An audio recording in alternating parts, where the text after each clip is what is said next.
لیلۃ القدر، انا انزلناہ فی لیلۃ القدر وما ادراک ما لیلۃ القدر لیلۃ القدر خیر من الف شہر تنزل الملائکۃ فیہا باذن ربہم من کل امر سلام ہی حتی مطلع الفجر۔ ہم نے قرآن کو لیلۃ القدر میں اتارا، تمہیں کیا خبر کہ لیلۃ القدر کیا ہے؟ لیلۃ القدر 1000 مہینوں سے بہتر ہے، اس میں فرشتے اترتے ہیں اور یہ صبح تک رہتی ہے۔ لفظ قدر عربی میں اس کا ایک مطلب ہے قیمت، سبحان اللہ۔ تو اللہ نے کہا میں تمہیں بتاؤں، آپ سب تاجر بیٹھے ہو، لیلۃ القدر کی قیمت کیا ہے؟ 1000 مہینوں سے بہتر ہے، 1000 مہینوں سے بہتر ہے۔ اب 1 روپے پر 1000 نفع لے سکتے ہیں؟ دنیا میں کوئی ایسا کاروبار ہے؟ جو ہیروئن بیچتے ہیں وہ بھی نہیں لے سکتے۔ اور میرا اللہ کہہ رہا ہے ایک رات 1000 مہینے، یعنی کوئی 82-83 سال۔ یہ تو آ گیا پہلا قدر۔ دوسرا اس کا مطلب ہے تنگ پڑ جانا، تنگ پڑ فقدر علیہ رزقہ۔ تو تنزل الملائکۃ فیہا، تنزل الملائکۃ والروح فیہا، کہ اس رات اتنے فرشتے اترتے ہیں کہ زمین تنگ پڑ جاتی ہے، سبحان اللہ، اتنے فرشتے آتے ہیں زمین تنگ پڑ جاتی ہے۔ تیسرا مطلب ہے قدر، مقدار کو، تو اللہ تعالیٰ نے اس کا آخری مطلب بھی بتایا، سلام ہی حتی مطلع الفجر، کہ یہ فجر کی نماز تک، فجر کی اذان تک یہ رہتی ہے۔ 3 مطلب ہیں قدر کے، تینوں اللہ نے قرآن میں کور کیے۔ قیمت کیا ہے؟ 1000 مہینوں سے بہتر۔ تنگی کیا ہے؟ فرشتوں سے زمین بھر جاتی ہے۔ مقدار کیا ہے؟ صبح صادق۔ لیلۃ القدر 27 کی نہیں ہوتی، 21، 23، 25، 27، 29۔ اب یہ 5 راتیں جاگنے چھٹ، آپ لوگ تو ویسے رات کے بادشاہ ہو، جاگ لو۔ تو لیلۃ القدر مسجد میں نہ گزارو، گھر میں گزارو۔ یہ مسجدوں میں اشتہار لگ جاتے ہیں، فلاں کے ساتھ شب قدر گزاریں، فلاں حضرت کے ساتھ شب قدر گزاریں، پھر ادھر کوئی صلاۃ تسبیح پڑھ رہا ہے باجماعت، عورتیں صلاۃ تسبیح کی جماعت کرا رہی ہیں، اور پتہ نہیں اور کتنی عجیب و غریب قسم کی عبادات شروع ہو جاتی۔ یہ نفل عبادت ہے، میرے نبی گھر میں پڑھتے تھے۔ آپ نے اشراق کے سوا ہر نفل گھر پڑھا، ہر سنت گھر میں پڑھی، تو آپ لیلۃ القدر کو یہ مستورات بھی آپ بھی اکٹھے ہو کے نہیں منانا، الگ الگ مصلی بچھا کر اپنے اللہ سے رونا دھونا کرو، اپنے اللہ کو منانا کرو، میں بھی کروں، آپ بھی کریں۔ نوافل کی، جیسے ابھی شب برات گزری تو اشتہار تھے، میں جا رہا تھا ادھر علام آباد میں، ایک جنازہ ہو گیا تھا، تو اشتہار فلاں حضرت کے ساتھ شب برات گزاریں، فلاں مسجد میں شب برات گزاریں، فلاں جگہ شب برات گزاریں۔ بھائی وہ گھر میں منانے کی ہے، مسجد میں نہیں۔ میرے نبی نے نفلوں کو تنہائی میں ادا کیا، فرض کو مجمع میں ادا کیا۔ لیلۃ القدر میں جاگنا نفل ہے، اور پھر جب کٹھے ہو جائیں گے لوگ اور عورتیں تو پھر ساتھ غیبت بھی چلے گی، اور ایک غیبت کا بول ساری رات کو اڑا کے رکھ دے گا۔ مردوں یا عورت کٹھے ہو جائیں غیبت سے تو بچتے نہیں، نہ ہی رک سکتے ہیں۔ سندھ سے ہم بائی روڈ آ رہے تھے، کراچی سے بائی روڈ جماعت تھی، تو وہ راستے میں بڑی غیبت کریں، نوجوان تھے سارے نئے، میں چپ کر کے سنتا رہا۔ جب کوئی 2 دن گزر گئے نا، تو ہمارے پاس بڑی وین تھی، میں نے کہا بچوں ایک نصیحت کرتا ہوں کہ غیبت نہ کیا کرو، مذاق کرو، ہنسا کرو، کھیڑا کرو، غیبت نہ کرو۔ تھوڑی سی میں نے اس پہ بات کی تو بڑے متاثر ہوئے، کہا جی ٹھیک ہے انشاءاللہ آئندہ بالکل نہیں کریں۔ کوئی آدھا گھنٹہ گاڑی میں سناٹا رہا، آدھے گھنٹے کے بعد ایک بولے مولانا یہ غیبت نہ کریے تو پھر گلاں کی کریے۔ یہ میرا کلچر ہے، لہذا عورتیں عبادت کے لیے بھی اکٹھی ہوں گی تو غیبت شروع ہوگی، مرد مسجد میں اکٹھے ہوں گے وقت ضائع ہوگا، غیبت شروع ہوگی۔ میرے بھائی بہنوں، ہر نفل کو گھر میں گزار، اپنے گھر کو بابرکت بناؤ، اپنے گھروں میں نفل پڑھو، تلاوت کرو، ذکر کرو۔ صرف اشراق کے نفل میرے نبی مسجد میں پڑھتے تھے 2 رکعت، باقی ہر نفل آپ نے مسجد میں ادا کی۔ تو یہ چند چیزیں رمضان کے متعلق میں نے عرض کی ہیں۔ اب ایک بڑی اہم بات میں آپ کے سامنے عرض کرنا چاہتا ہوں، رمضان کی دولت کس سے ملے گی، رمضان کی برکات کس سے ملیں گی، اور کون محروم ہو جائے گا؟ آپ نے فرمایا 4 آدمی ایسے ہیں جن کی رمضان اور شب قدر میں بھی بخشش نہیں ہوتی، بس اس سے ہم اپنے آپ کو بچا لیں۔ کون ہے یا رسول اللہ؟ آپ نے کہا مدمن خمرن، شراب کا عادی، کبھی کوئی پی لے توبہ کر لے، میں اس کی اجازت نہیں دے رہا ہوں۔ مدمن کا لفظ ہے کہ جو روزانہ شراب پیتا ہے، اس کی رمضان میں بخشش نہیں۔ عاق لوالدیہ، جو ماں باپ کا نافرمان ہے، اس کی بخشش نہیں۔ قاطع الرحم، رشتہ داروں سے لڑنے والا، اس کی بخشش نہیں۔ المشاحن، دل میں بغض رکھنے والا، اس کی بخشش نہیں۔ ہر وہ چیز جو میرے آپ کے لیے نقصان دہ اللہ نے حرام کر دی، ہر وہ چیز جو میرے آپ کے لیے مفید ہے اللہ نے حلال کر دی۔ سود حرام کر دیا۔ ہمارے پاکستان کی معیشت نہیں، پوری دنیا کی معیشت ڈوبی پڑی ہے، سارے ملک قرضوں پہ چل رہے ہیں، سود نے پوری دنیا کو تباہ کر دی۔ تو میرے اللہ تعالیٰ نے، آپ دیکھتے ہیں میرا اللہ کہتا ہے فَأَذَنُوا بِحَرْبٍ مِّنَ اللَّهِ وَرَسُولِهِ، اگر سود نہیں چھوڑو گے تو میرے اور میرے رسول مل کر تمہارے خلاف جنگ کریں گے۔ تو ہر وہ چیز جو مضر ہے اللہ اس سے بند، چونکہ سود چند ہاتھوں میں دولت کٹھی کر دیتا ہے اور غریبوں کے چولہے ٹھنڈے ہو جاتے ہیں، یہ اللہ کو ناپسند۔ جو بھی بھائی پھنسے ہوئے ہیں نکلنے کی نیت کریں اور کوشش کریں، انشاءاللہ چین کی نیند سوئیں گے، چین سے اٹھیں گے۔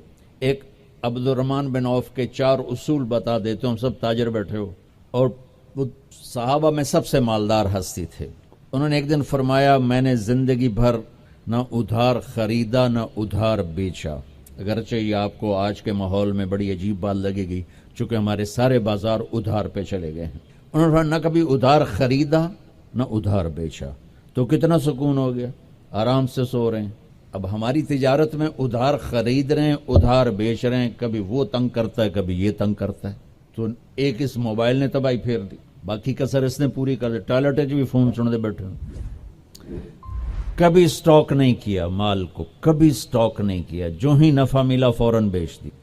تو ادھار خریدا نہیں، ادھار بیچا نہیں، 2، کبھی سٹاک نہیں کیا، 3، اور کبھی سودے کا عیب چھپایا نہیں، اس میں کوئی عیب ہے بتا دیا۔ آپ اس پہ آ جائیں، آپ کو شروع میں مشکل ہوگی، اس کے ساتھ سچائی اور دیانتداری کو جوڑ دیں، اللہ کی قسم آپ کا سوتر منڈی جانا بھی عبادت بن جائے گا، آپ کا مل میں جانا بھی عبادت بن جائے گا، اگر آپ اپنے تجارت کے ساتھ سچائی اور دیانتداری کو لے آتے۔ تو اللہ نے شراب حرام قرار دی کہ یہ تباہ کر دیتی ہے، ساری برائیوں کی جڑ ہے۔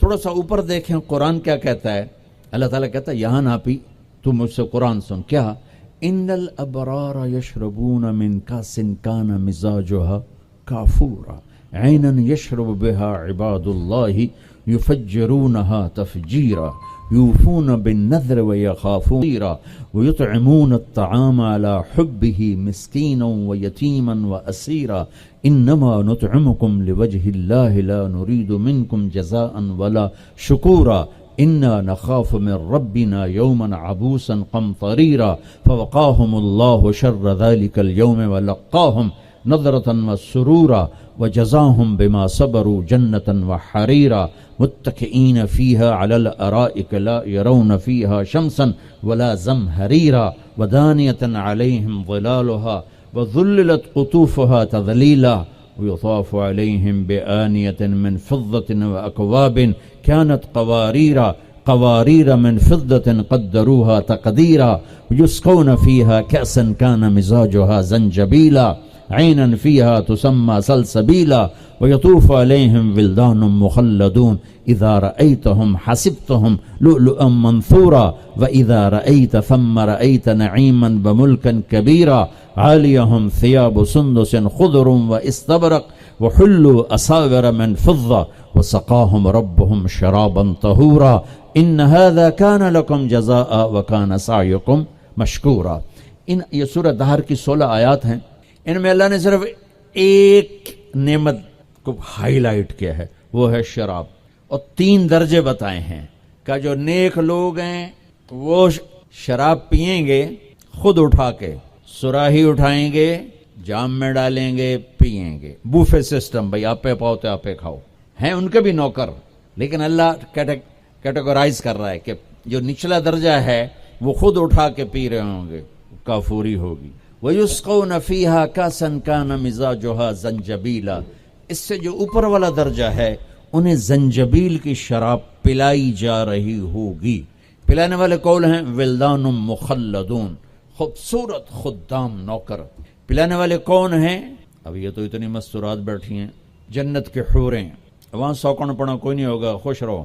اور میرے نبی نے فرمایا تمہیں پتہ وہ کن ہاتھوں سے تمہیں جام پکڑائیں گی کہ اگر اس کے ہاتھ کی انگلی کا یہ فنگر ٹپ سورج کو دکھا دیں تو سورج نظر نہیں آئے گا. ان ہاتھوں کے ساتھ وہ تمہیں جام پیش کریں گے. ایک وی جیسے آپ سب وی آئی پی بیٹھو نا، باجی ممبر ہی آ سکتے ہیں اور کوئی نہیں آ سکتا، تو یہ وی آئی پی ہو گئے. تو ایک اللہ کی جنت میں وی آئی پی لوگ ہیں. وہاں کیا ہے؟ وَسَقَاهُمْ رَبُّهُمْ شَرَابًا طَهُورًا. اللہ تعالیٰ کہہ رہا ہے وہاں تیرا رب خود تجھے پلائے گا. تو اللہ نہ کرے کسی میں یہ عادت ہو، ہے تو آنے والا رمضان ہے بھائی، توبہ کر. دوسری جو چیز ہے نا، اس کے لیے جو اللہ نے لفظ استعمال کیا وہ بڑا خوفناک ہے. عاق لوالدیہ.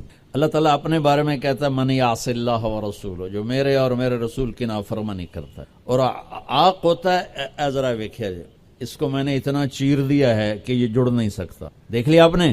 وہ کوئی بول لو تو صحیح، ہاں ٹھیک، یہ اب جڑ نہیں سکتا، کسی اتنا پرزے کر دیا ہے.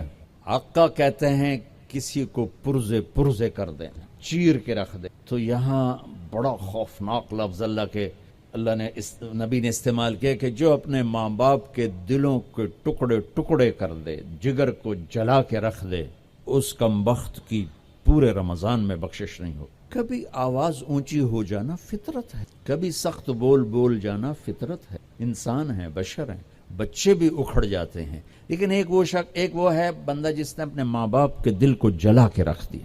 ہمارے قریبی پڑوسی ذمہ دار تھے، میرے والد صاحب کے تعلق والے، فوت ہو گئے. مجھے ملنے آئے، کہنے لگے بیٹا ہمارے بیٹے نے ہمیں اتنا تنگ کر دیا ہے، وہ آگ میں جل رہا ہو تو ہم میاں بیوی اس کے لیے دعا نہیں کریں گے کہ یا اللہ انہوں بچا لے. باپ، والد اور والدہ مل کر یہ بات کر رہے ہیں کہ اگر جل رہا ہو ہمارے سامنے آگ میں تو ہم اس کے لیے دعا نہیں کریں گے کہ اللہ اس کو بچا لے. دلوں کو ٹکڑے کر دینے والا، ماں باپ کے دل کو، جگر کو چیر دینے والا، وہ ساری رات میرے نبی نے فرمایا جس نے ماں باپ کو دکھ دیا اس پہ اللہ کی لعنت، اس پہ فرشتوں کی لعنت، اس پہ زمین آسمان کی لعنت. نہ ان کی نماز قبول ہے، نہ روزہ قبول ہے، نہ صدقہ قبول ہے. میرے نبی جنت میں گئے تو آپ نے تلاوت سنی. آپ نے کہا یہ کون تلاوت کر رہا ہے؟ کہا جی حارثہ بن نعمان. تو آپ بڑے حیران ہوئے، حارثہ بن نعمان تو جیندہ بیٹھا ہے. میں آپ سپیکر کوئی مل جل کے آپ کو 1000-1200 کا مجمع ہے تو آپ کے لیے سپیکر لگا ہوا ہے. حارثہ مدینے میں قرآن پڑھتا ہے، 7 آسمان کرسی چیر کی آواز جنت میں چلی جاتی. آپ نے کہا وہ کیسے؟ کہا جی ماں کی ایسی خدمت کی ہے کہ جب قرآن پڑھتا اللہ ساری جنت کو سناتا ہے. سبحان. اور آپ کو قرآن سے بتاؤں، وَقَضَى رَبُّكَ أَلَّا تَعْبُدُوا إِلَّا إِيَّاهُ. اللہ نے اپنا حق صرف ایک آیت میں بتایا. اب سننا، وَبِالْوَالِدَيْنِ إِحْسَانًا إِمَّا يَبْلُغَنَّ عِنْدَكَ الْكِبَرَ أَحَدُهُمَا أَوْ كِلَاهُمَا فَلَا تَقُلْ لَهُمَا أُفٍّ وَلَا تَنْهَرْهُمَا وَقُلْ لَهُمَا قَوْلًا كَرِيمًا واخفض لهما جناح الذل من الرحمة وقل رب ارحمهما كما ربياني صغيرا ربكم أعلم بما في نفوسكم إن تكونوا صالحين فإنه كان للأوابين غفورا. 9 جملے اللہ نے اب ماں باپ کے حق میں اتارے. 9 جملے. اگر آپ کے والدین زندہ ہیں تو اللہ کے واسطے ان کی دعا لے. ایک خاتون نے پیغام بھیجا، جی میرے خاوند انتقال ہو رہا ہے، کلمہ نہیں پڑھا جا رہا. صحابی علقمہ رضی اللہ تعالیٰ آپ تشریف لے گئے. اب کہلوانے والے رسول اللہ اور کہنے والا صحابی. آپ نے کہا بیٹا کہو لا الہ الا اللہ. کہا جی کہا نہیں جاتا، بول رہا ہے کلمہ نہیں پڑھا جا رہا. تو آپ نے فوراً پوچھا والدین میں کون زندہ؟ کہا جی ماں. آپ نے پوچھا ناراض ہے؟ کہا جی ہاں. تو آپ نے پیغام بھیجا آپ آتی ہیں یا میں آ جاؤں؟ انہوں نے کہا نہیں یا رسول اللہ میں ہی آ جاتی. وہ آئیں تو آپ نے کہا آپ اپنے بیٹے سے ناراض ہیں؟ کہا جی میں ناراض ہوں. کیا ناراضگی؟ اب سننا ذرا، کیا ناراضگی ہے؟ کہا یا رسول اللہ کوئی گلہ نہیں اس کے دین کا، راتوں کو اٹھ کے تہجد میں قرآن پڑھتا ہے، دن میں روزے رکھتا ہے، لیکن جب بھی مجھ سے بات کرتا ہے تو بڑی بدتمیزی سے کرتا ہے، اوکھا ہو کے بولتا ہے، تو اس سے میرا دل ٹوٹ گیا ہے. آپ نے فرمایا معاف کر دو. تو وہ اتنی دکھی تھی، اللہ کے نبی کے کہنے پر بھی کہا یا رسول اللہ میرا جی نہیں چاہتا میں اسے معاف کروں۔ آپ نے فرمایا اگر میں اسے آگ میں جلاؤں تو سفارش کرو گی؟ کہا جی پھر تو کروں گی، اتنا تو میرا جگر نہیں کہ جلتا دیکھو۔ آپ نے فرمایا اگر تو نے اسے معاف نہ کیا تو یہ اللہ کی آگ میں جلے گا۔ اچھا یا رسول اللہ میں معاف کرتی۔ آپ نے کہا بیٹا کہو لا الہ الا اللہ۔ اس نے کہا لا الہ الا اللہ محمد الرسول اللہ، اور اس کی جان نکل گئی۔ پھر آپ نے اس کا جنازہ پڑھایا، قبر میں اتار، اور پھر یہ اعلان کیا جس نے ماں باپ کو تنگ کیا اس پہ اللہ کی لعنت، فرشتوں کی لعنت، زمین آسمان کی لعنت، نہ ان کی نماز قبول ہے، نہ روزہ قبول ہے، نہ اس کا صدقہ قبول ہے۔ تو عاق لوالدیہ، عاق لوالدیہ۔ تو بھائیو ماں باپ بہت بڑا خزانہ ہے۔ میرے نبی جیسی ہستی نے کہا کاش میری ماں ہوتی تو ان کی ایسی خدمت کرتا کہ میں عشاء کی نماز کے مصلی پہ کھڑا سورۃ فاتحہ پڑھ رہا ہوتا اور ادھر سے آواز آتی محمد، تو میں اپنی ماں کے لیے نماز توڑ دیتا۔ تو اپنے والدین کی دعا لینا بہت بڑا سرمایہ ہے، بہت بڑا خزانہ ہے۔ تیسرا میرے نبی نے فرمایا قاطع رحم، رشتوں کو توڑنے والا، لڑائی جھگڑے کرنے والا۔ میرے بھائیو اسلام پیغام محبت ہے، نفرت نہیں۔ اسلام پیغام اس کے ساتھ دوسرے کو بھی جوڑ دوں، المشاحن، جو دل میں کسی کے لیے نفرت رکھتا ہو، بغض رکھتا ہو، کینہ رکھتا ہو، حسد رکھتا ہو، ان سب کے لیے جنت کے دروازے بند ہو جاتے۔ پوری دنیا کے انسانوں کی مشترکہ ڈیمانڈ عزت دو، محبت دو، درگزر کرو، یہ ماسٹر کی ہے۔ جیسے یہ جاتے ہیں نا حرم شریف، تو بڑے بڑے ہوٹل بن گئے، کتنے 100 ہزاروں کمرے ہیں، تو ہر کمرے کا ایک وہ کارڈ ہوتا ہے جس سے وہ کھل جاتا ہے، لیکن ایک کارڈ عملے کے پاس ہوتا ہے جس سے سارے کمروں کے دروازے کھل جاتے ہیں۔ پوری دنیا کے مرد عورتوں کے دل ایک کمرہ ہے، اس پر دروازہ لگا ہوا بند ہے، اس کی جو چابی ہے نا وہ محبت، ماسٹر کی۔ محبت دو، عزت دو، احترام دو، کوئی خطا ہو جائے معاف کرو۔ اگر یہ صفت نہیں ہے تو رمضان کے روزے بھی معاف نہیں کروا سکیں گے۔